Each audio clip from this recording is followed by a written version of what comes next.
Olá, você ligado na Rede Alesp, começa mais um Ideias e Debates aqui com a gente. Hoje vamos debater um tema muito interessante, a mudança de identidade por questão sexual. O tema é legal e as consequências psicológicas. Eu recebo aqui um time repleto e selecionado de convidados e especialistas no assunto. Eu quero apresentar a doutora Herta Helena de Oliveira, que é segunda vice-presidente do Instituto Paulista de Magistrados, o IPAM, desculpe, juíza substituta em segundo grau da segunda Câmara de Direito Privado. Doutora, seja muito bem-vindo a esse Ideias e Debates, tudo bem?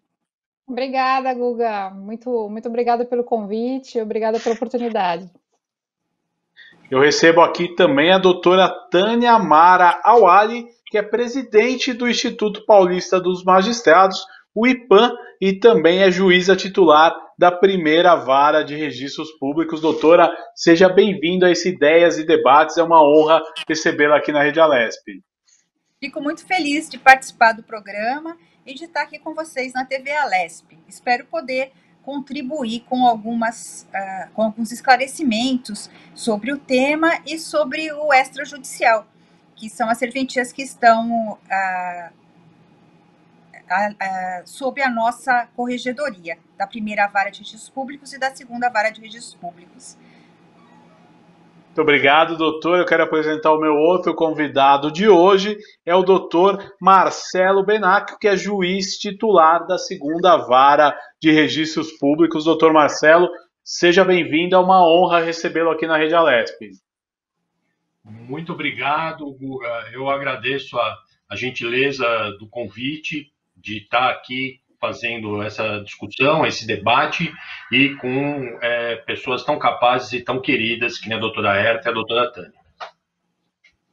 Vamos dar início ao tema, mas eu não posso deixar, recebendo 3 juízes aqui no meu programa, eu não posso deixar de fazer uma pergunta. Como está funcionando o sistema nesses tempos de pandemia? Eu acho legal que vocês expliquem para o nosso telespectador, né? Que é muito importante saber se as audiências acontecem de forma virtual, de forma digital, como é que estão acontecendo tudo isso. Eu gostaria de ouvir um pouquinho de cada um sobre isso, como andam os processos em tempos de pandemia, já que é um apanhado, uma pergunta que a gente acaba fazendo para todos os convidados e todos os segmentos. Eu começo com a doutora Tânia, que abre o programa esta tarde. Bom, a primeira vara de registros públicos está no Fórum João Mendes Júnior. Nós aqui ficamos em isolamento, em casa, todos trabalhando à distância, até o mês de agosto, e depois nós voltamos em escala de plantão. Os juízes de registros públicos estão vindo uma vez por semana. Os do cível também fazem escalas, ou de família, e conforme a necessidade estão vindo um pouco mais ao fórum. As audiências estão sendo feitas pelo meio digital à distância. Nós estamos utilizando um aplicativo do tribunal, que o tribunal adotou, que é o Teams. E tem funcionado super bem. Eu tenho despachado com os advogados, temos mantido contato com as serventias extrajudiciais e trabalhado perfeitamente à distância. Nosso grande problema são os processos físicos, porque aqui na nossa vara ainda existem muitos processos que não são digitais de uso capião, que são anteriores a 2013. E esses processos, eles estavam completamente parados. Agora, com o retorno gradual, inclusive dos funcionários no cartório, que eles vão numa porcentagem, 1/3 por dia, nós estamos retomando o andamento, mas devagar. Então, ainda está muito a desejar o contato e o andamento dos processos físicos. Os processos digitais estão andando muito bem. Até o tribunal tem divulgado índices altíssimos de produtividade dos juízes e dos funcionários. Nós estamos seguindo perfeitamente com os digitais. As audiências também estão indo bem. Aqui em registros públicos nós não temos tantas demandas, são mais reuniões, mas elas estão sendo adaptadas ao meio digital perfeitamente. Agora, Pois não, doutora. o segundo grau, que é um pouquinho diferente. Eu estou no colégio recursal também, que é o segundo grau do juizado especial. Eu e o doutor Marcelo, nós participamos da 5ª turma da Fazenda Pública e também está funcionando muito bem. Nós temos colocado todo o expediente em ordem, está andando normalmente. E no segundo grau, a doutora Herta pode falar que ela está lá vivenciando essa experiência. Legal, nós já vamos ouvir a doutora Herta. Agora, doutor Marcelo, conte um pouco dessa sua experiência aí durante a pandemia, né? Que eu acho que mudou o comportamento e o estilo de vida de muitas pessoas, aliás, diria da maior parte da população, né? Então, nós tivemos aqui muita experiência com audiências virtuais, que eu penso assim, que essa situação de emergência, ela nos obrigou a avançar anos em poucos meses, porque nós fomos aperfeiçoando o sistema, fomos melhorando o sistema, e então tem sido algo muito interessante essas audiências, as que eu fiz têm dado muito certo, porque realmente se perde muito pouco do que era do físico. Outra questão muito útil é o atendimento dos advogados, que às vezes no meio virtual, como nós nos preparamos, como é agendado, eu acho que o serviço que nós podemos prestar aos advogados acaba sendo com maior qualidade, com maior efetividade, né? Tem mais eficiência esse nosso serviço, porque a gente já tem as informações do processo, tudo. E quando eu estou lá na vara, no meio físico, o processo entra, eu tenho que verificar, tenho que lembrar. Então, acho que isso é positivo. No meu caso, a nossa produtividade tem aumentado, nós temos usado todas as ferramentas digitais que tem à disposição, tanto no âmbito interno das nossas equipes, quanto no âmbito externo. O que fica, só a única coisa que é ruim é que nós, seres humanos, é muito gostoso você ver as pessoas, né?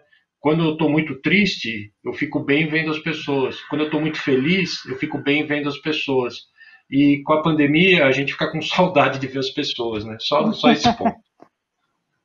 Sem dúvida nenhuma, doutor Marcelo, é um fato, né? O convívio pessoal, né? O brasileiro gosta desse convívio, do calor humano, eu acho que é o que mais faz falta para todos nós. Doutora Herta, e a sua experiência? Olha, Guga, eu tenho que te dizer que essa pandemia ela confirma um ditado da minha avó. Minha avó sempre disse que o ser humano se acostuma com tudo. Se acostuma com o que é bom, se acostuma com o que é ruim. E do que é ruim, às vezes a gente pode retirar experiências muito boas.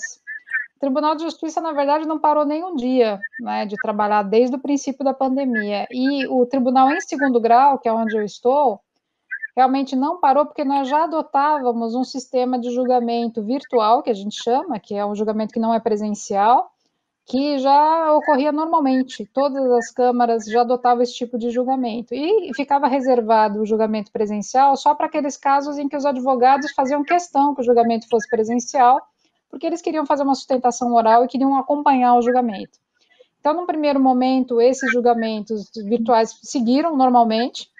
Houve até um aumento de produtividade, porque eu acho que as pessoas se deram conta também de como elas perdem tempo se deslocando, né, para os locais de trabalho, e que o fato de você não perder esse tempo acaba redundando num acréscimo no tempo de trabalho. E depois, no segundo momento, a gente passou a adotar o julgamento telepresencial, porque esses julgamentos que eram presenciais começaram a ficar muito atrasados, porque a gente não tinha previsão. A princípio, a gente achava que seria um mês, de repente foram 2, depois 3, e agora até o final do ano esses julgamentos presenciais não vão ser retomados, né? Presenciais físicos lá no tribunal. Mas nós estamos fazendo uma modalidade de julgamento que é o telepresencial. Então, o advogado se inscreve anteriormente para fazer sua sustentação oral, e nós fazemos por videoconferência, como nós estamos fazendo essa entrevista, né? Ele apresenta a sua sustentação oral e nós procedemos à votação como se fosse presencial. Tem funcionado muito bem. Os advogados se adaptaram muito facilmente a esse sistema. Acho que para atender advogados também ficou muito simples, porque a gente agenda um horário e eles não precisam se deslocar, nem a gente fala por videoconferência. Então, assim, no final, a pandemia demonstrou que a gente pode viver de uma forma bem mais simples do que a gente imaginava, né, usando esses recursos. Tem algumas áreas que eu acho que ainda demandam um pouquinho aí de aperfeiçoamento. Por exemplo, a questão da mediação e da conciliação, que fica a cargo dos sejusques, e a gente tem um setor de mediação de segundo grau, não estão funcionando ainda, porque aí tem umas questões em alguns sejusques já se faz a mediação por videoconferência, mas, por exemplo, no segundo grau ainda não está funcionando, porque tem algumas dificuldades a mais, né? A gente tem que ver que não é toda a população que tem acesso aos meios digitais, né? E a falta desse acesso impede que porque a mediação é basicamente feita com a parte, né? A parte tem que estar presente. Não adianta, não basta os advogados conversarem, a finalidade é justamente que as partes conversem na presença de seus advogados com o mediador ou conciliador. E não é todo mundo que tem essa possibilidade. Então, acaba que ainda não conseguimos implementar de uma forma eficiente essa mediação em segundo grau. E em vários sejus que já está sendo feito, né, através desse aplicativo que o tribunal proporciona, que é o Teams, né, que é o que está sendo utilizado para todas as atividades virtuais, e com excelentes resultados. Então, acho que não, no fringir dos ovos, como diria a vovó, nós nos acostumamos com o que é ruim e do ruim tiramos alguma coisa de bom também, não é? Exatamente, interessante esse apanhado aí da vivência de vocês nos últimos meses de pandemia, mas vamos agora entrar no tema principal do nosso programa hoje, que é a mudança de identidade por questão sexual, o trâmite legal e suas consequências. Eu pergunto, é um direito de todo cidadão mudar de identidade por questões sexuais? Como é que funciona isso? Eu peço que a gente seja bem didático para poder explicar para o nosso telespectador como é que funciona todo esse trâmite e a questão como deve ser, né, observada nesse contexto. Posso começar com qualquer um de vocês. Eu vou começar com a doutora Herta e depois vocês vão dando aí os complementos, tá bom? Tá bom. Tá bom. Então, acho que a primeira coisa que a gente tem que esclarecer é exatamente o que a gente vai mudar. Então, porque existe uma diferença entre o sexo, o gênero e a orientação sexual. Né? O sexo é o sexo biológico, que é determinado pelo sua carga genética, pelo seu genótipo. Então, se você é XY, você vai ser uma mulher com a genitália feminina, vai desenvolver seios, tem ovário, tem útero, tem o que é do corpo feminino. E se você for XY, né, é homem. E aí tem a genitália masculina, os hormônios são os masculinos, isso é determinado pela biologia. Isso é o que a gente chama de sexo. Tem a ver com a sua conformação física, vamos dizer assim. Gênero a gente diz que gênero, na verdade, é não uma criação social, mas é a forma como você se identifica dentro de determinada identidade. Então, você pode ser um homem, fisicamente um homem, mas você se identifica como gênero feminino. E o gênero tem muito a ver com a sua educação, tem a ver com questões culturais, então ele não é determinado só pela sua personalidade, mas também é determinado por como a sociedade encara aqueles que nascem com um determinado sexo. Qual que é o nosso padrão social? Quando você nasce com o sexo masculino, então se diz que você é homem e você se enquadra em um determinado perfil socialmente. E aí tem aquela história de os meninos gostam de determinadas coisas, o comportamento masculino é um. E se você tem o seu sexo definido pelo padrão feminino, se é uma mulher, o seu comportamento é outro, a sua identidade de gênero, se identificada com o sexo feminino, é outra. Desde criança você vai observar que existe uma identidade, existe um comportamento que é reforçado socialmente, para quem é menino e para quem é menina. Muito bem. E o que é a orientação sexual? A orientação sexual é a forma como você demonstra a sua afetividade. Se você se sente sexualmente ou afetivamente atraído por alguém do mesmo sexo que o seu, você é o que a gente chama de homossexual. Se a sua atração e a sua afetividade está voltada para alguém do sexo oposto ao seu, então você é heterossexual. Mas há aqueles que têm tanto a atração quanto a afetividade direcionada para ambos os sexos. É o que a gente comumente chama de bissexual. Qual que é a dificuldade? A dificuldade é que muitas vezes, nos casos principalmente dos transexuais, ele nasce com uma conformação biológica, né, de sexo, mas o gênero com o qual ele se identifica não é aquele. Ele se identifica com o gênero oposto. Então, ele tem aquela percepção que ele nasceu no corpo errado. Agora, não vamos confundir aquele que nasce com uma determinada conformação sexual, que se identifica com o gênero masculino, por exemplo, ou feminino, ele se identifica com o gênero que é o seu gênero físico, né, o seu sexo físico. Mas ele tem atração ou afetividade por alguém do mesmo sexo. E aí a gente não está tratando de transexualidade, a gente está tratando de homossexualidade. E isso não demandaria, por exemplo, uma alteração de registro, de assento, de nascimento. Qual é a dificuldade? Quando o transexual ele começa a se comportar segundo o gênero com o qual ele se identifica. Então, se ele é um homem transexual, ele vai começar a se vestir como mulher, ele se comporta como mulher, e não é incomum, então, que você veja uma mulher perfeita, que, na verdade, nasceu com um gênero, com um sexo, ao contrário, masculino, e foi registrada, ela tem um registro civil que indica que seu sexo é masculino. Mas não só isso, ela tem um nome, que normalmente é masculino. Então, que é, né, porque ela nasceu como, vamos dizer, entre aspas, um menino. E aí começam todas as dificuldades e os constrangimentos que essa pessoa vai passar na vida. Por quê? Porque em todos os lugares que ela for, ela vai ser identificada pelo seu nome, que é o seu registro, que não condiz com o que é a sua personalidade. Assim como ela vai ser identificada como um homem e, na verdade, ela se apresenta como uma mulher. Bom, como é que foi, como começou a ser tratada essa questão dentro do direito? E isso eu vou ser um pouco até, acho que talvez enfadonha, porque é uma coisa meio básica, mas enfim, vamos lá, vamos tratar como é que acontecem as coisas normalmente no direito. A sociedade, primeiro, não tem uma percepção de um problema. Então, aquela situação está acontecendo ali, aquilo não é problema para ninguém.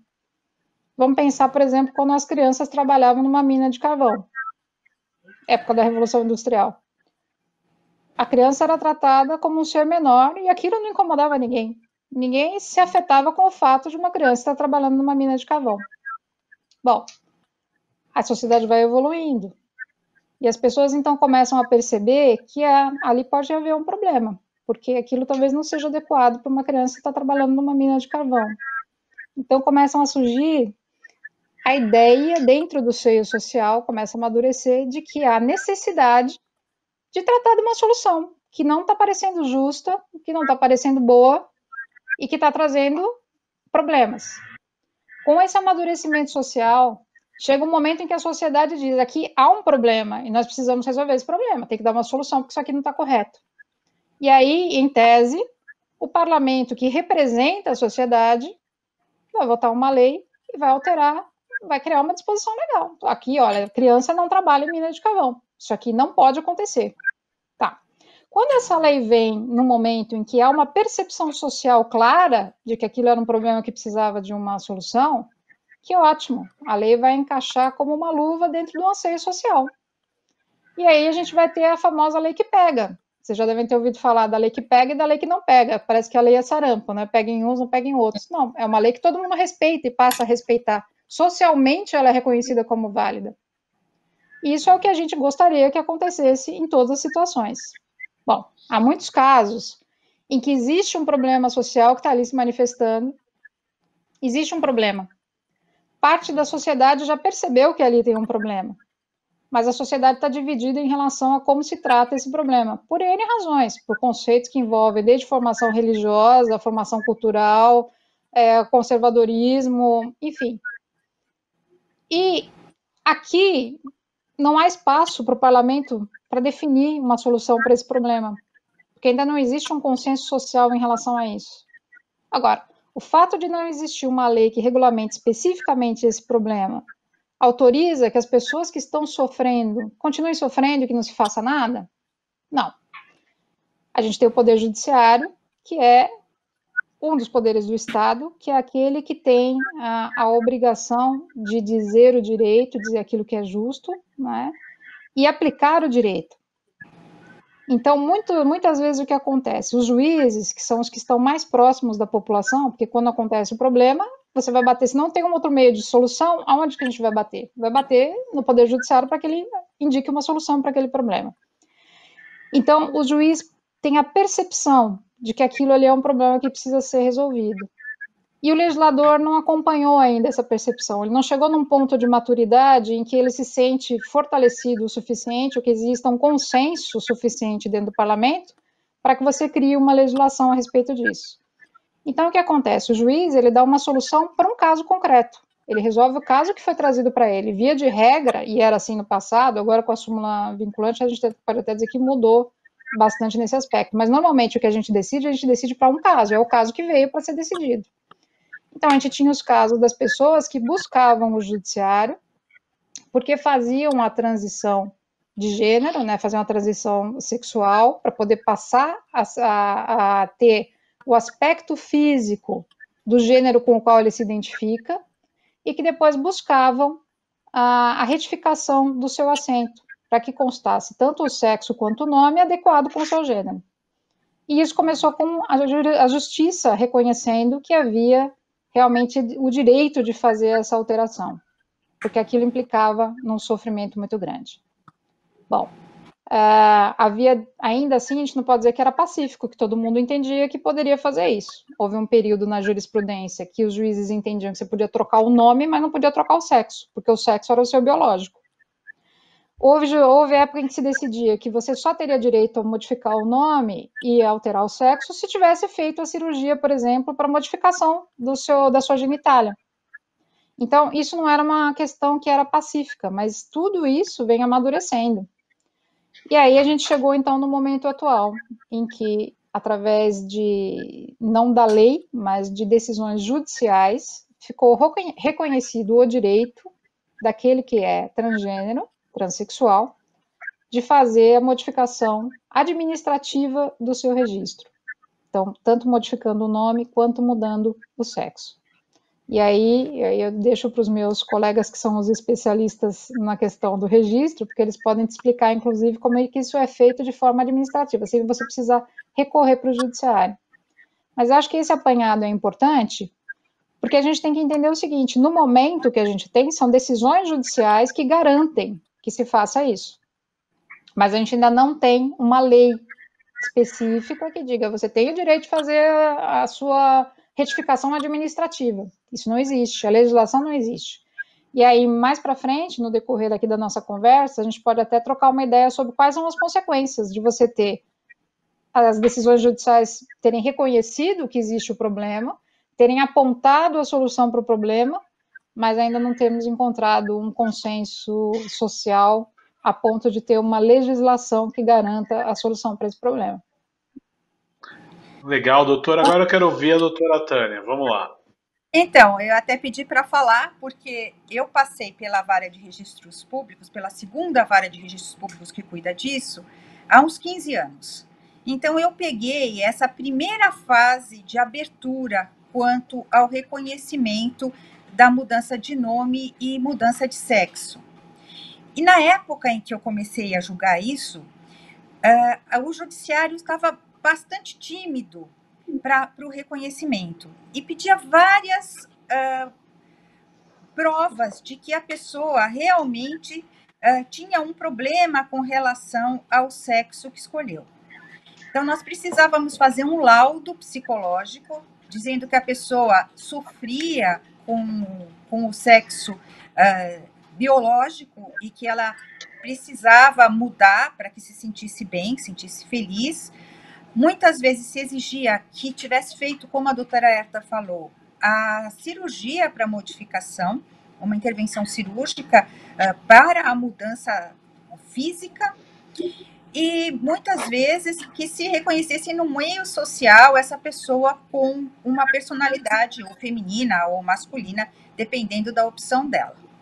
Então, os processos eram complicados, eram sempre judiciais e demandavam uma exposição muito grande da pessoa que estava pedindo. Então, tinha que entrar na intimidade dela, ela tinha que se expor, ela tinha que se submeter a vários testes para que, afinal, ela conseguisse a mudança. A sociedade foi evoluindo, isso foi sendo visto como um direito ligado à dignidade da pessoa humana, e hoje nós estamos com essa questão resolvida de uma forma muito simples. Até as pessoas questionam sobre isso. Você simplesmente chega e se declara como optante de outro sexo e muda seu nome administrativamente. Então, o quanto poderia banalizar esse ato, a sua simplicidade. Porque para você mudar o nome dentro do mesmo sexo, você precisa de um processo judicial, e para mudar o nome em razão da mudança de sexo, simplesmente você iria ao cartório de registro civil e faria uma declaração. Então, há uma questão ainda quanto a isso, que se discute. Isso o doutor Marcelo acho que vai falar, que ele tem lidado atualmente com esse problema, porque ele quem hoje comanda a vara, a segunda vara, que é quem julga essas ações. E outra coisa também era constar o sexo no registro de nascimento, porque se questionava muito se você podia induzir as outras pessoas a erro. Então, eu mudei o meu nome, eu mudei o meu sexo, eu nasci mulher, eu virei homem, e agora eu vivo como um homem, e quem me conhece e vê minha certidão de nascimento pode ser induzido a erro de que eu nasci assim. Isso é um problema ou não?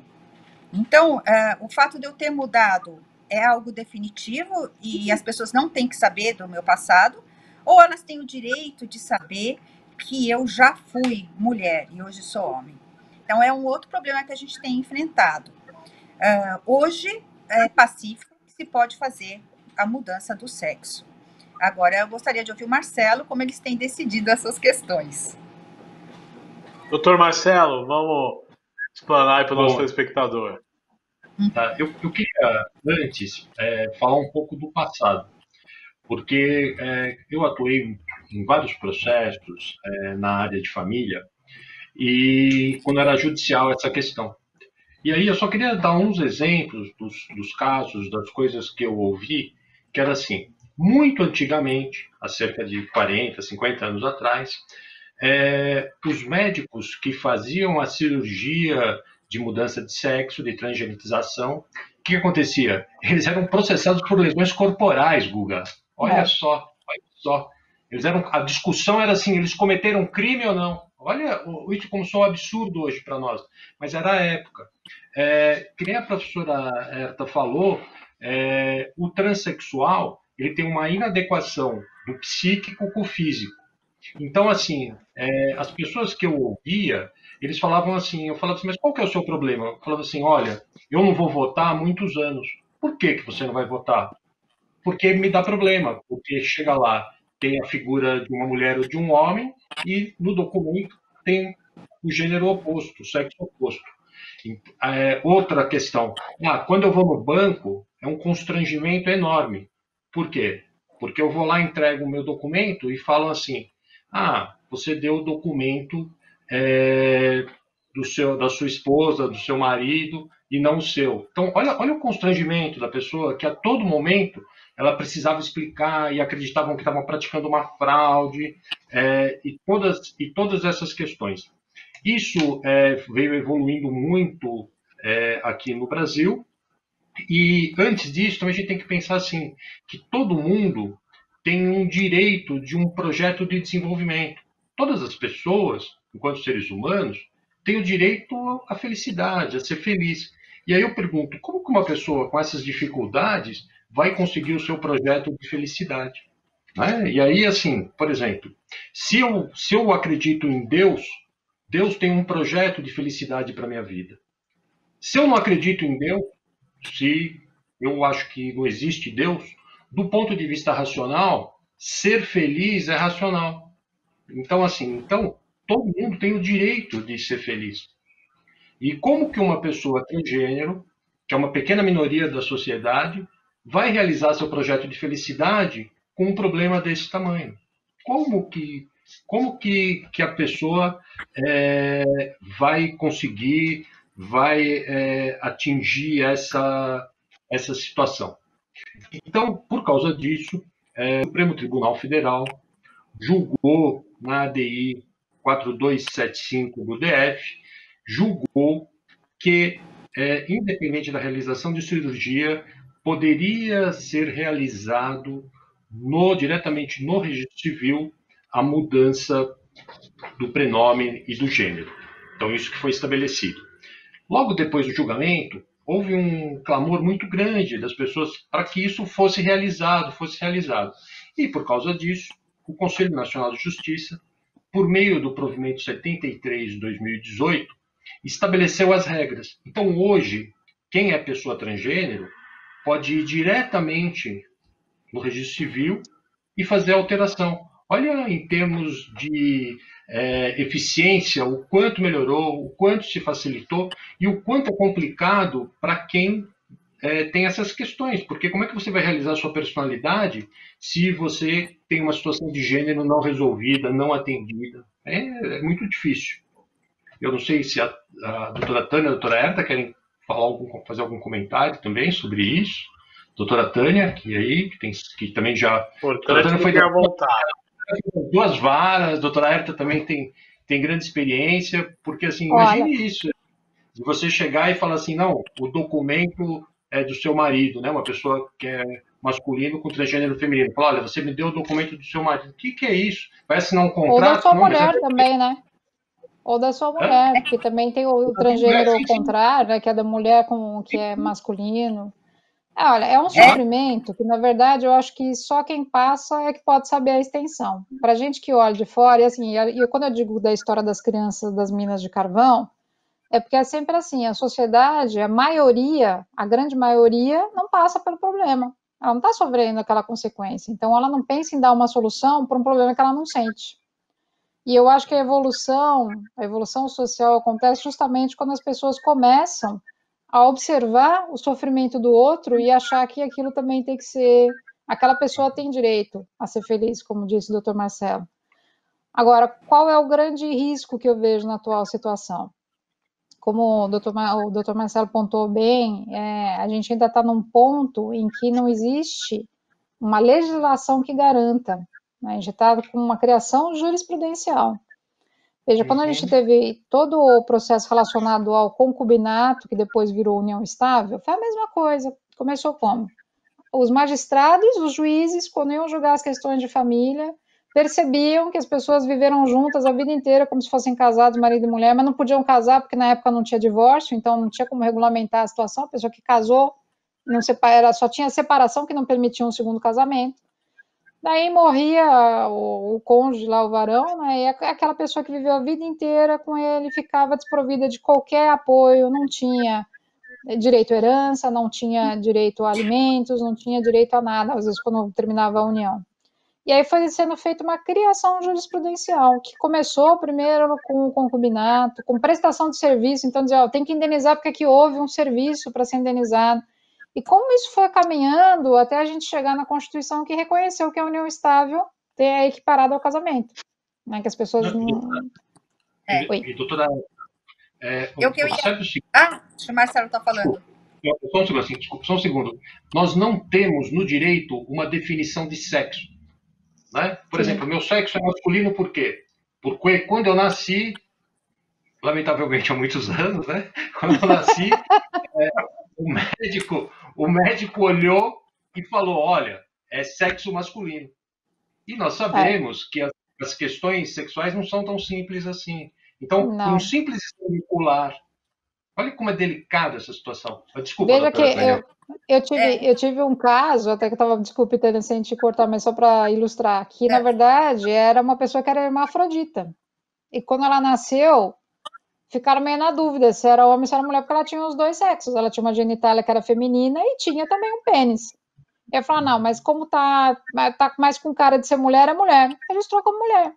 E depois, no decorrer da vida, se identificou como homem. E aí, lá na frente, com mais de 40 anos, teve coragem de fazer o processo para poder mudar o seu registro. Então, veja como isso é delicado. Agora, doutores, é importante. Oi, pode falar, doutor.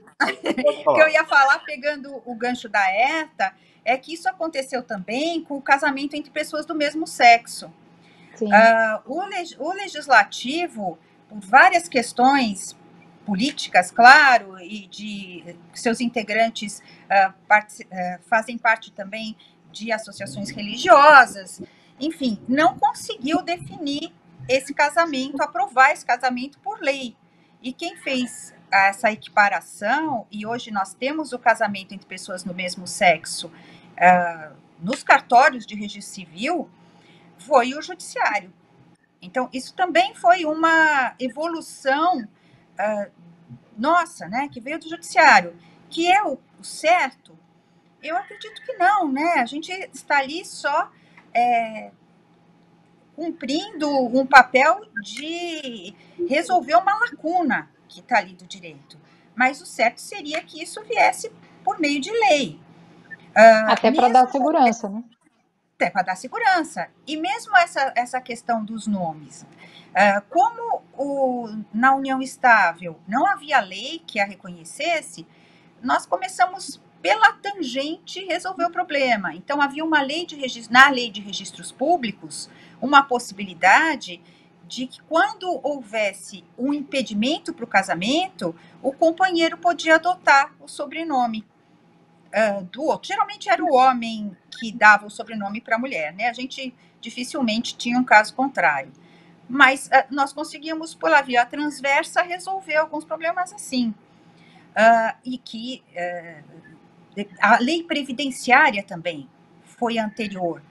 A lei previdenciária também permitia que se incluísse a companheira, para evitar várias situações em que eram muito tristes, que a pessoa convivia há 30 anos, mas casou alguma vez lá no passado e não tinha mais, não tinha direito à pensão no caso da morte.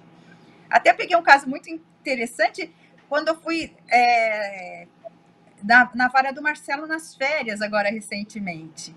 Uma pessoa casada, né, numa cidade do Nordeste, veio aqui para São Paulo e se casou novamente. Na verdade, ele não se casou, ele iniciou uma união estável. E como ele precisava da verba previdenciária, ele precisava dos auxílios da empresa, tal, ele pediu para a nova mulher dele usar os documentos da antiga. Então, ela passou a se identificar com os documentos da primeira mulher, vamos dizer assim. E viveu 30 anos, teve filhos. Isso, como leigo, desculpa cortar, é falsidade ideológica, né? É falsidade crime, né? ideológica. E aí aconteceu uma coisa terrível, ela morreu. E quando ela morreu, o INSS, ele é nacional. Então, comunicaram. E a primeira mulher que continuou vivendo lá no Nordeste perdeu o benefício dela. E precisou fazer prova viva, de vida. Por sinal, né? Está viva, né? Então, veio para cá, para a gente provar que quem morreu era uma outra pessoa, que a gente nem sabia o nome. Ela perdeu tanto a identidade dela que nem os filhos sabiam o nome dela verdadeiro. Ela assumiu a outra identidade. Então, esses casos aconteceram muito antes que a gente pudesse socorrer essas pessoas. Oi, Eta. Isso que a doutora Tânia está falando reforça a necessidade de você ter uma legislação clara. Por quê? Já aconteceu no nosso direito o que a gente chama de efeito backlash. O que é?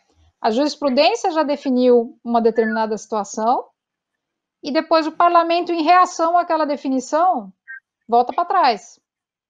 Vamos pegar o exemplo da vaquejada. Não sei se vocês estão lembrados disso. Teve uma ação direta que foi julgada pelo Supremo Tribunal Federal que declarou que a vaquejada era inconstitucional porque ela era um tratamento cruel com o animal que era vedado pela Constituição.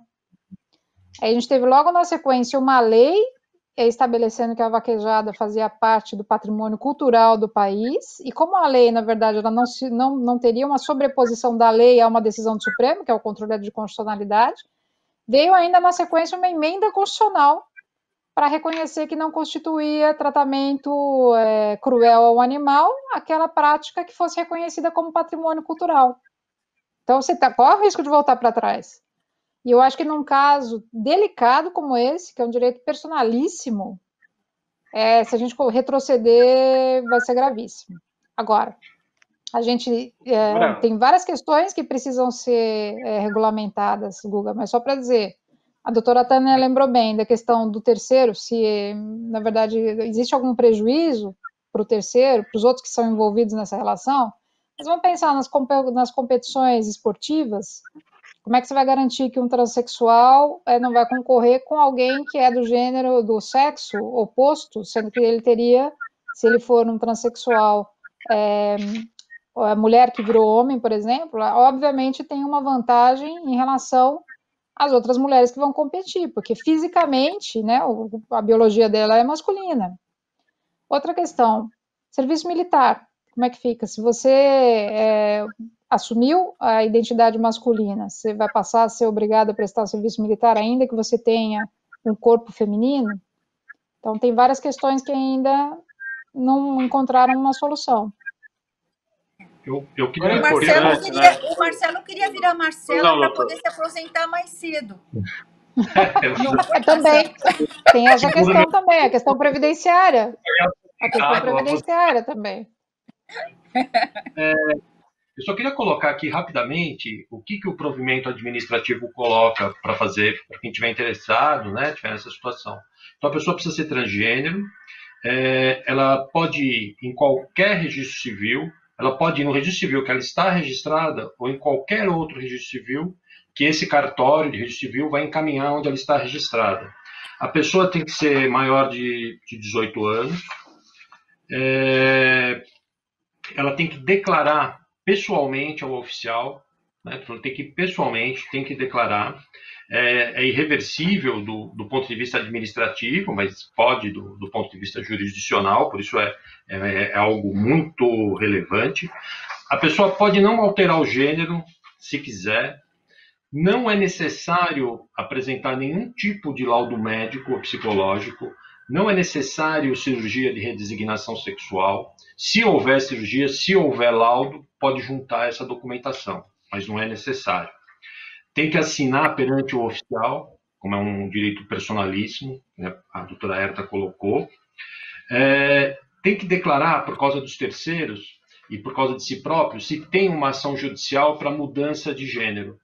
E se houver essa ação judicial, tem que comprovar o arquivamento desse processo.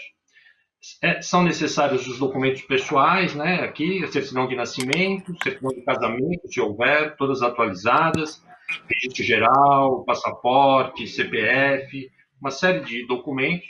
E o que é muito relevante, uma certidão dos distribuidores judiciais, porque como vai alterar o nome e o gênero, prenome e o gênero, para que, se houver alguma ação, para fazer a anotação que aquela pessoa agora tem um outro nome, né? E a existência de dívidas, se a pessoa tem dívidas, isso não impede que altere o nome. É só ficar tudo anotado.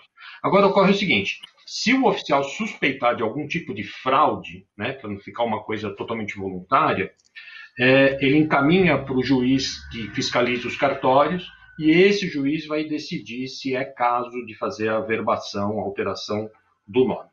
Bom, estando tudo ok, passada essa fase, tudo na via administrativa, note que não tem nenhum juiz de direito atuando, faz a averbação e o oficial vai comunicar onde há os processos, vai comunicar a identificação civil, a Receita Federal, vai comunicar, fazer todas as comunicações necessárias, além da própria pessoa ter que retirar os seus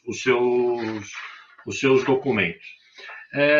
Último ponto, e aí também é bastante interessante, talvez até polêmico, mas é norma administrativa, não é uma lei, é que para alterar o registro dos filhos, tem que ter a anuência destes. E para alterar registro de casamento, também tem que ter anuência do outro cônjuge. Se não houver, vai para discussão judicial. Porque se imagina, né, você casou com uma pessoa que à época era um sexo diferente do seu. Quando fizer a averbação, vai constar que você casou com uma pessoa do mesmo sexo. Então, assim, aí tem toda uma discussão. Então, assim, de maneira muito breve, só para ficar claro, como se dá efetividade à dignidade humana, né, a essa questão que nós todos aqui, enquanto rostos humanos, com o mesmo DNA, nós acabamos tendo compaixão e solidariedade um pelos outros. Então, assim, olha como ficou simples. Isso daqui que a pessoa faz numa ida ao cartório, antigamente, com todos os processos de participação, é algo que poderia demorar anos. Então, voltando ao que eu falei no início, o projeto de felicidade humana ficou muito mais simples, muito mais efetivo com essa questão.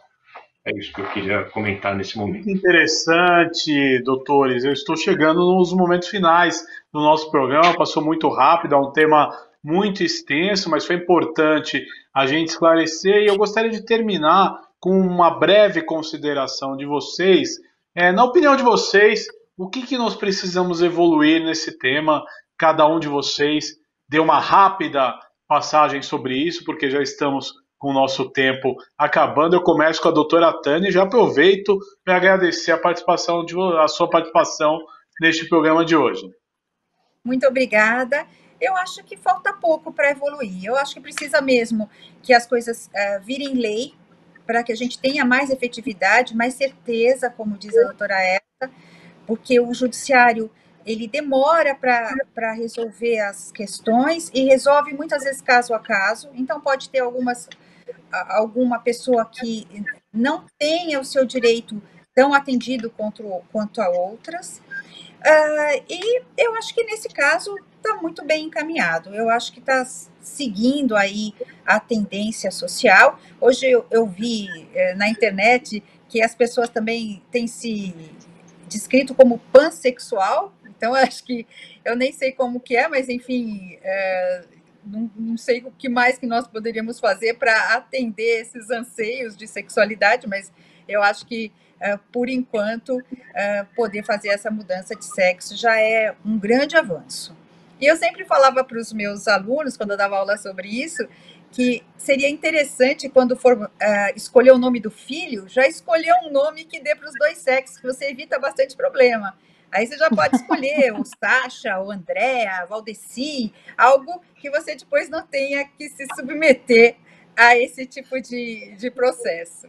Muito obrigada por estar aqui, pena que eu não pude contribuir mais. Doutora, obrigado. Eu quero agradecer ao doutor Marcelo pela participação. Muito obrigado por estar aqui com a gente hoje. Deixe aí o seu comentário do que pode se evoluir aqui no Brasil em relação a esse tema. Eu acho que a gratidão é toda minha, tanto por estar aqui com o Guga discutindo essa questão, com a doutora Tânia, com a doutora Erta, que além de profundas conhecedoras, são minhas estimadas amigas e colegas. Eu acho que nós estamos num caminho de talvez aprofundar a igualdade das pessoas e, assim, note que essas questões, elas têm que ser, na minha visão, cada vez ter mais vias para respeitar a pluralidade da forma de ser, do modo de ser das pessoas. Então, nós temos que ter caminhos pela lei para solucionar essas questões. Agora, esses casos, quando a gente trata de minoria, as questões parlamentares, elas têm uma peculiaridade, né? Porque a eleição do parlamento é por maioria. Então, assim, isso implica que, às vezes, o judiciário tem que ser um pouco intenso nessas questões nos direitos das minorias. Porque, notem, o casamento de pessoas do mesmo sexo, olha por quantos anos o parlamento decidiu, e como todo país, questão cristã, tudo tem uma certa dificuldade. Mas eu concordo, eu acho que as questões, o que as doutoras colocaram, eu concordo, acho que essas questões têm que ser estabelecidas por lei, que é uma vontade geral, tem todo um procedimento, é uma realização iluminista que nós temos que consagrar e aprofundar. Então, muito obrigado mais uma vez. Obrigado, doutor Marcelo, pela sua participação. Doutora Erta, eu quero agradecer a sua participação e um destaque final aí de forma breve, que o nosso tempo aí, infelizmente, está chegando no final. Muito obrigada, Guga, pela oportunidade de participar. Agradeço também a doutora Tânia e ao doutor Marcelo, que sempre estão aqui me ensinando. Eu sempre aprendo quando participo das discussões com eles. Eu acho que não há limites para a complexidade humana. Então, a gente imaginar que uma questão está resolvida é ilusório. As questões elas vão aparecendo conforme a sociedade evolui. Eu acho que essa resposta dada pelo judiciário, ela é muito relevante, como disse o Dr. Marcelo, uma resposta iluminista, porque ela está à frente do tempo social, se a gente for pensar, porque se tivesse contemporânea ao tempo social, a gente já teria uma legislação aprovada sem restrição, né? Sem toda essa dificuldade. E acredito que tenha sido dado um passo muito importante, né, para que essas pessoas tenham reconhecida a sua dignidade e retornem a elas o seu próprio poder, a sua autoestima. E isso acho que é a nossa função. A função de todos nós enquanto sociedade é garantir que cada um tenha pleno desenvolvimento enquanto pessoa humana. Muito obrigada pela participação. Muito obrigado. Eu quero agradecer a participação de todos vocês nesse programa Ideias e Debates. Teremos aí mais oportunidades para debater esses temas. Muito obrigado aí pela participação de vocês. E este foi o programa Ideias e Debates de hoje. Falamos aí da mudança de identidade por questão sexual, trâmite legal e consequências psicológicas. Você pode acompanhar toda a programação da Rede Alesp também no nosso canal no YouTube. Você acessa lá, segue a Rede Alesp e tem acesso a este e outros programas produzidos aqui pela Rede Alesp. Eu agradeço a sua audiência. Até um próximo encontro. Tchau!